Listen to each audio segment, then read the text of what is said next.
3, 2, 1, and action. And welcome to our Real Steel _ podcast. And today, this is William Cameron. I'm Hassan Karim. And for those who don't know, we have Ebonie Jones. Thanks for having me. So have you got a question for Hassan? Do you want me to start? No, like you said you wanted to cry, so you start first. So yeah, Ebonie, what made you know that you wanted to be a female fighter? Did you just go into the gym? You tell that side of the story. So before I actually got into a boxing gym, when I'm looking back now when I was really young, whenever you choose your Christmas presents on the Argos catalogue and that, I'd always choose the little boxing bag. Yeah. And then when I was in school, I'd go to the library and get a boxing book and I'd be at home trying to do it. And it wasn't until a few years after that I actually went into a boxing gym. So I started kickboxing first and then we went to boxing from there. Yeah, so like, do you know when you were at school and that, and you told your friends, look, I'm a boxer? When I got it, I got a bit more respect off the boys. Did you get it off the girls at school, or did you come for it a bit more? Well, the first school I was in, it was a bit like with the older girls, and the last year I was like one of the first years, they were like, you think you're a boxer sort of thing. So obviously I ended up getting into fights in school. So got kicked out of school. Fighter.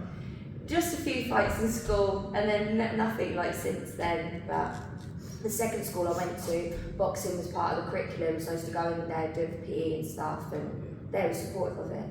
Yeah, I think, I'm only going off myself, I think to be a fighter, I think you have to have some mad minerals up there. I don't think you can be a quite sane person, to be fair, to get in ropes. It's the hardest sport in the world, it's getting through ropes. It's mad, isn't it? I think every boxer's probably got something a bit wrong with it. Yeah, definitely. especially Some more than others. So how many fights you've had in the amateurs? I mean, like, how long have you been in the boxing game? And Yeah, so I had 65 fights, won 60. Started off boxing for England when I was 15. wow. Joined the army when I was 17. Really? Got into the army boxing team. Then I did the national championships. That was at the Magna Centre actually. First like senior sort of championships, yeah. That's great. So I won them and then that's how I got into GB. Wow. So like, do you know, I know I'm going to name drop straight away, and I'm just going to get right into it, because this is what we want to hear. There's a girl, what people are telling me, it's hovering around you, she's called Stevie Levy, I think I've got that name right. I don't know her personally. Was she on this amateur setup here? No, I didn't know her in the amateurs. You know, no. never. So like, what I'm gathering is, she's obviously got Dave Allen as a manager. Do you think she's getting this respect because obviously Dave Allen's got a bit of followers, and is she getting pushed a bit more than you? You're clearly the better fighter, obviously. You've got the pedigree, you've got the everything. Do you think she's getting pushed because of a bit more social media followers than Dave Allen? I think this is a massive thing, social media is a massive part of it. So if you've got a big following on there, you've seen other people can sometimes get further through that. But I think in the end, if you are the better fighter, you're going to get further in the end. But yeah, that's definitely a fight. She's fighting for title soon, so we're the same way, so we're definitely looking at that. I think she's fighting for the European. Do you Yeah. know the girl who she's fighting? I'm sure you'll take that belt off her soon, but yeah, have you got any questions and stuff? Yeah, of course. Like, so far, what's it like being as a pro? Like, So when I first turned over, obviously it's harder to get used to everything. It was like interviews, weigh-ins. When you're amateur, you just turn up and fight. You haven't got to do any of that stuff. So it's it's seeing the side of it where it's like an entertainment business, and you've got to use social media more and stuff like that. do you feel like there's a lot of pressure on you? Like, oh my God, like, no, you're an amateur. I don't need to sell tickets. I'm out boxing. Next week get called, but this one's totally different. This is your time. You've got to go out and hustle. You've got on, and the stressful part is, what if you don't get your opponent? Yeah. Like, what? Have you ever been in a position where you got stuck? Like, I ain't got an opponent. What do I do? Well, obviously the first 4 fights I had was with boxing and Sky Sports, so I didn't really have to worry about it so much. But then obviously that contract ended, so my last fight I had to sell tickets and sort of have a taster of that, and see how hard it can be. Yeah. But luckily in Portsmouth I got a big following, because obviously boxing there since I was young.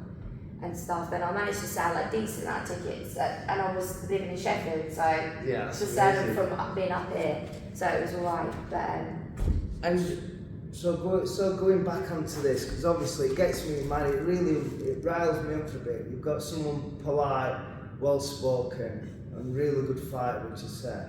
And I just don't like this bit of girls fighting. And I might be bitter here because I might be an old school lad, but I don't like either using the bodies to get these social medias. And I know you could do it if you want, but obviously you've got principles. You being a good role model for kids. What do you think about it?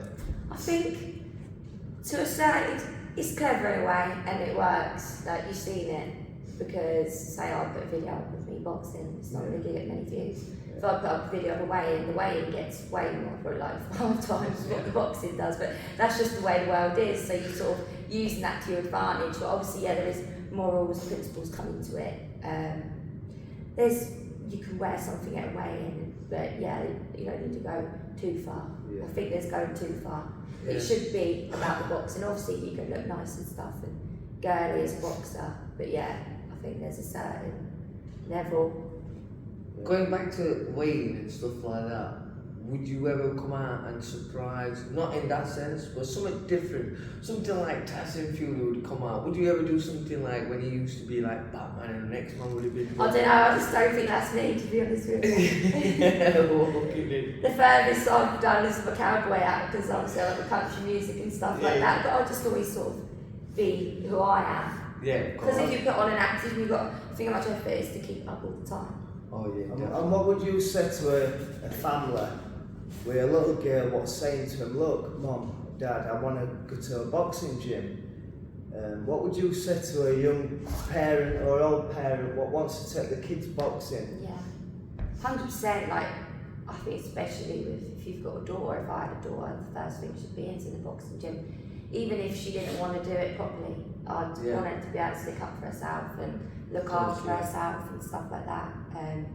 But even if obviously it's male orientated in the gym, there's always been a lot more men in the gym, females and stuff. I don't think that should put you off when you're in the boxing gym. I feel like it's everyone's equal. Of course, yeah. And I've not really had bad experiences in the boxing gym growing up. Like, just been treated like one of the lads, and I don't know if that's a bad thing or a good thing, but to me, I prefer that. I think then you feel the same, don't you? You don't feel like you're left out or basically. Yeah, they do. Just treat you the same. Yeah. Have you got any upcoming fights?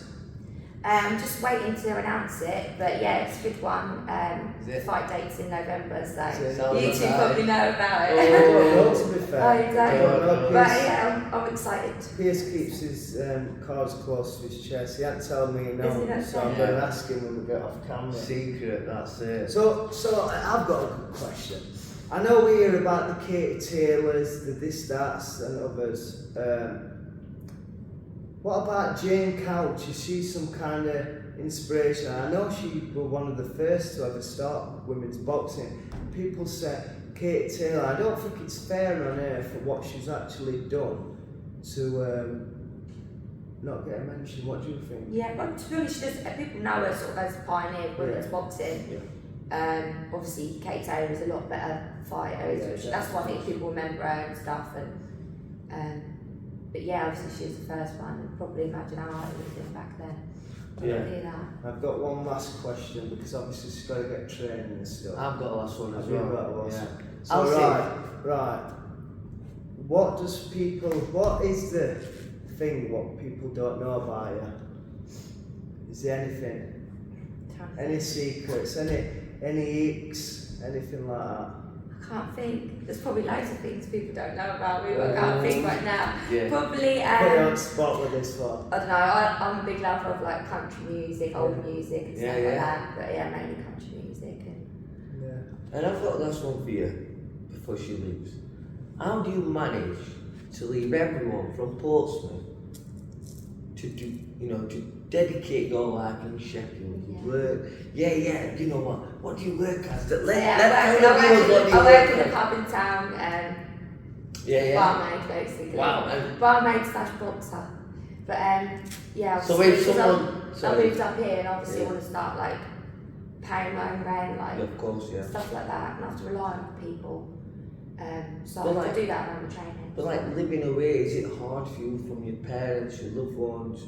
You know, like how do you adjust your life being in Sheffield? Yeah. Do you know what I mean? Like Yeah, you obviously it live was hard at first, but I was in the army for a few years, so I'm used to being away from them and stuff. Ah, so that helped you.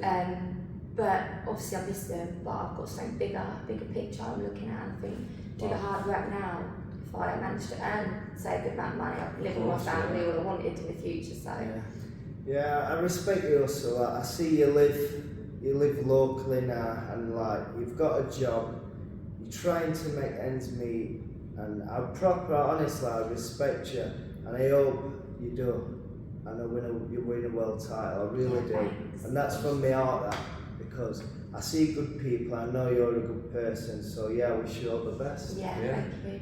And it's been a pleasure you being on our show. Yeah, thanks for honestly. having me. Honestly. That's a wrap up. Thank you.